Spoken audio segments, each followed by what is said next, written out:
ಜಾನುವಾರು ಹತ್ಯೆ ಪ್ರತಿಬಂಧಕ ಹಾಗೂ ಸಂರಕ್ಷಣೆ ಕಾಯ್ದೆ 2020 ಕಟ್ಟುನಿಟ್ಟಾಗಿ ಜಾರಿಗೊಳಿಸಲು ಒತ್ತಾಯಿಸಿ ಹಾಗೂ ಗೋಕರ್ಣರಿಗೆ ಪೂರಕ ಸಹಕಾರ ನೀಡುತ್ತಿರುವ ರಾಜ್ಯ ಕಾಂಗ್ರೆಸ್ ಸರ್ಕಾರದ ನೀತಿ ಖಂಡಿಸಿ ಹಾಸನದಲ್ಲಿ ಮಂಗಳವಾರ ಬೃಹತ್ ಪ್ರತಿಭಟನೆ ಹಮ್ಮಿಕೊಳ್ಳಲಾಗಿದೆ ಎಂದು ವಿಶ್ವ ಹಿಂದೂ ಪರಿಷತ್ ಹಾಸನ ವಿಭಾಗೀಯ ಕಾರ್ಯದರ್ಶಿ ಮಹಿಪಾಲ್ ತಿಳಿಸಿದರು. ಒಳ್ಳೆ ಒಳ್ಳೆ ದೇವಸ್ಥಾನಗಳಲ್ಲಿ ಜಾಸ್ತಿ ಜನ ಸೇರ್ಕೊಳ್ಳುವಂತ ಜಾಗದಲ್ಲಿ ಹೋಗ್ಬಿಟ್ಟು ಇವರು ಪೋಸ್ಟ್ ಕೊಡ್ಲಿಕ್ಕೆ ಇವತ್ತು ಹಿಂದೂ ಸಮಾಜದ ದೇವಸ್ಥಾನ ಹಿಂದೂ ಸಮಾಜ ಬೇಕಿದೆ ವಿನಃ ಹಿಂದೂ ಸಮಾಜದ ಮೂಲಭೂತ ವಿಚಾರಗಳು, ತತ್ವಗಳು, ಆದರ್ಶಗಳು ಅದಕ್ಕೆ ಧಕ್ಕೆ ತಕ್ಕಲಿದ್ದಂಗೆ ನೋಡ್ಕೊಳ್ಬೇಕಾಗಿರುವಂತ ಒಂದು ಜವಾಬ್ದಾರಿಯನ್ನು ರಾಜ್ಯ ಸರ್ಕಾರ ಮಾಡಿದೆ.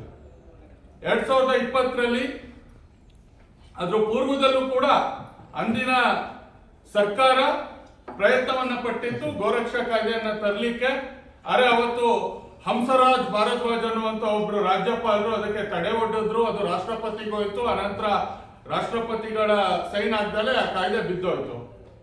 ಅರೆ 2020ರಲ್ಲಿ ಮತ್ತೆ ರಾಜ್ಯ ಸರ್ಕಾರ ಕಾಯ್ದೆಗೆ ತಿದ್ದುಪಡಿಯನ್ನ ತರುತ್ತೆ.